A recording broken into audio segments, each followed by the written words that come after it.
Përshëndetje.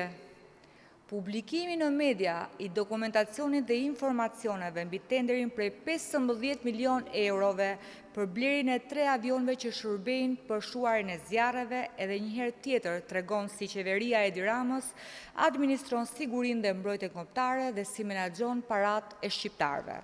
Sipas medias, Ministria e Mbrojtjes ka shpallur fituese kompaninë Air Tractor Europe, e cila është përfshirë në vendime gjyqësore në Spanjë që lidhen me manipulimin e tenderave dhe korrupsionin në sektorin e avionëve.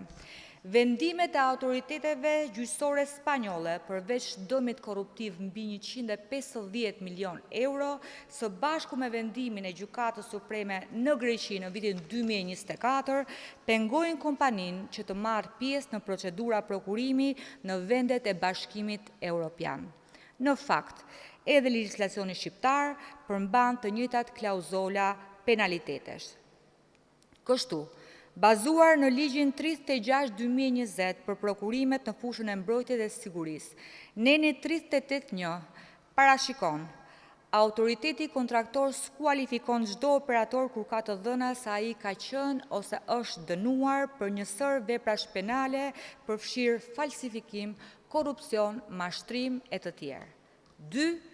Në dokumentat standarde të tenderit në fushën e mbrojtjes dhe sigurisë, shtojca 10 kërkon që ofertuesi të vetë deklarojë se nuk është dënuar për asnjë nga veprat penale të parashikuar në nenin 38.1 të ligjit.